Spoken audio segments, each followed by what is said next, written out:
Hello everyone, welcome back to our channel Sunita's home. అందరూ ఎలా ఉన్నారు? నేను చాలా బాగున్నాను. మీరందరూ బాగుండాలని మనస్ఫూర్తిగా కోరుకుంటున్నాను. నేను ఈ వీడియోలో డే ప్లాన్ గురించి చూపించబోతున్నాను.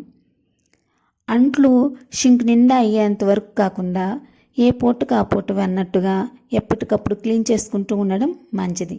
అలా కాకుండా షింక్ నిండా అయ్యేంత వరకు ఉంచుకొని తర్వాత వాటిని క్లీన్ చేయాలి అంటే అయ్యో చాలా అంట్లు ఉన్నాయి, వీటిని క్లీన్ చేయడం ఎలా అని చెప్పేసి మనకు బద్ధకంగా ఉండడం, క్లీన్ చేయడం పోస్ట్పోన్ చేయడం అలాంటివి జరుగుతూ ఉంటాయి.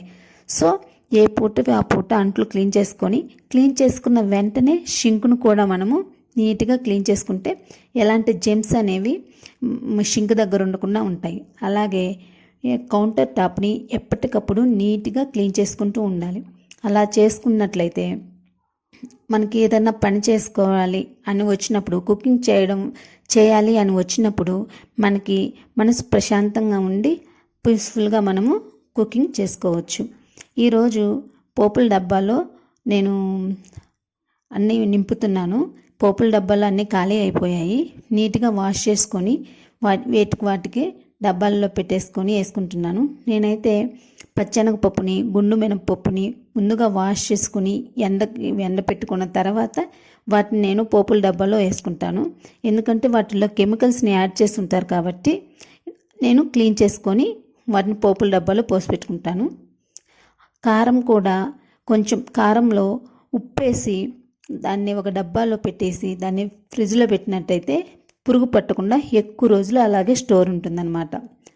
అలాగే ఎప్పటికప్పుడు ఇంటి దగ్గర చిన్నపిల్లలు ఉన్నప్పుడు ఫ్లోర్ మీద ఏదో ఒకటి పోస్తూ ఉంటారు. ఫ్రూట్స్ తిన్నా, వెజిటేబుల్స్ ఏమన్నా ఇచ్చినా ఊసేయడం, అన్నం ఏమన్నా పడేయడం అట్లా చేస్తూ ఉంటారు. ఎప్పటికప్పుడు మనం క్లీన్ చేసుకుంటూ ఉండాలి. అలా కాకుండా మనం నిదానంగా చేసుకుందాంలే అని చూస్తే అది కొంచెం కష్టంగా అనిపిస్తుంది. అందుకని ఎప్పటికప్పుడు క్లీన్ చేసుకోవడం బెటర్. అదే స్టిక్ అయిపోయి ఫ్లోర్ మొత్తం అలాగే గలీజ్గా ఉంటుంది. లేకపోతే మెయిన్ ఏరియాలో ఎప్పుడు కూడా నీట్గా ఉంచుకోవాలి. లేదంటే ఎవరన్నా మన ఇంటికి సడన్గా వచ్చినప్పుడు ఇల్లు నీట్గా లేకుండా ఎలా పడితే అలా ఉన్నట్లయితే మనకి ఏదోలా అనిపిస్తుంది కదా. అందుకని చెప్పేసి నేను ఎవ్రీడే హాల్లో అయితే టీవీ దగ్గర ఎప్పుడు నీట్గా ఉంచుకుంటాను. అలాగే బట్టలు నేను డే బై డే వాష్ చేసుకుంటూ ఉంటాను. నాకు మెషిన్ వాష్ కంటే కూడా హ్యాండ్ వాష్ అంటేనే ఇష్టం. నాకు మంచి సాటిస్ఫాక్షన్గా అనిపిస్తుంది. అందుకని చెప్పేసి నేను ఎప్పుడూ కూడా బట్టల్ని హ్యాండ్ వాషే చేస్తూ ఉంటాను. ఈరోజు బట్టలు ఉతికాను అనుకోండి, ఈరోజు టాయిలెట్ని క్లీన్ చేసేసుకోవడం అట్లా చేస్తానన్నమాట. వాష్రూమ్స్ క్లీన్ చేసేస్తాను. రేపు ఇల్లుని నీట్గా తుడుచుకోవడం అట్లా చేస్తూ ఉంటాను. డే బై డే ఇట్లాగా నేను ప్లాన్ చేసుకుంటాను. ఒకరోజు బట్టలు ఉతుక్కుంటే ఇంకొక రోజు ఫ్లోర్ని క్లీన్ చేసుకోవడం, మాప్ పెట్టుకోవడం అవి చేసుకుంటాను. లేదంటే అన్ని పనులు ఒకేసారి ఉండేసి మనకి బర్డన్గా అయిపోద్ది.